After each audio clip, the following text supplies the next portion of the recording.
वो शख्स जो ये कहता है कि IMF के पास जाने से पहले मैं खुदकुशी कर लूंगा, लेकिन हुकूमत में आने के बाद सबसे पहले वो IMF के पास जाता है। वो शख्स जो ये कहता है कि मैं हुकूमत में आऊंगा तो सिर्फ अवामी हिमायत लेकर आऊंगा, लेकिन 2018 में वो जनरल बाजवा की मदद से हुकूमत में आता है। वो शख्स जो जनरल बाजवा को सबसे बड़ा जमहूरी आदमी करार देता है, लेकिन हुकूमत में निकाले जाने के बाद जनरल बाजवा को मीर जाफर और मीर सादिक का लक़ब देता है। वो शख्स जो शेख रशीद को चपड़ासी कहता है, लेकिन हुकूमत में आने के बाद उससे वजारत दाखिला जैसे मनसब पर फाइज करता है। वो शख्स जो परवेज इलाही को पंजाब का सबसे बड़ा डाकू कहता है, लेकिन एक वक्त पर उसे पार्टी सरबराह बनाकर पंजाब का वजीर आला बनाता है। वो शख्स जो मीडिया पर बैठकर अमेरिका के लिए एब्सोल्युटली नॉट का बयानिया बनाता है, लेकिन एक वक्त पर वो डोनाल्ड ट्रंप की जीत के लिए दुआएं करते नजर आता है। वो शख्स जो ये कहता है कि मोरूसी सियासत के खिलाफ मेरी जद्दोजहद जारी रहेगी, लेकिन उसकी हुकूमत उसकी अहलिया बुशरा बीबी जादू टोनों से चलाती है। वो शख्स जो गंडापुर को इसलिए वजीर आला बनाता है क्योंकि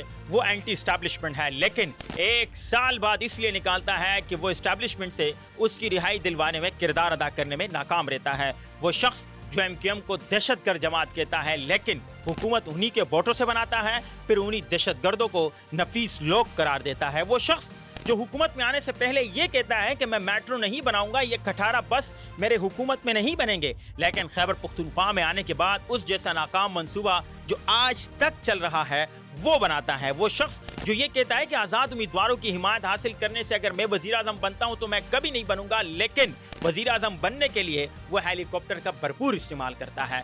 वो शख्स जो वजीर आज़म बनने से कबल ये कहता है कि मैं वजीर आज़म हाउस पैदल जाऊंगा, मैं वजीर आज़म हाउस बगैर सिक्योरिटी के साइकिल पर जाऊंगा, लेकिन जैसे ही वो वजीर आज़म बनता है उसके फौरी बाद वो हेलीकॉप्टर का इस्तेमाल भी करता है, वो शाहाना प्रोटोकॉल भी लेता है। जो ये कहता है कि वजीर आज़म बनने के बाद सबसे पहले मैं वजीर आज़म हाउस को गिराऊंगा, मैं तमाम तर गवर्नर हाउसेस को गिराऊंगा और वहाँ जामियात बनाऊंगा, लेकिन जैसे ही वो वज़ीर आज़म बनता है वहाँ पर सबसे पहले बेंच और वहाँ से गाड़ियाँ बेचने का काम शुरू कर देता है। अब आप बताएं, क्या ये शख्स ज़हनी मरीज नहीं है?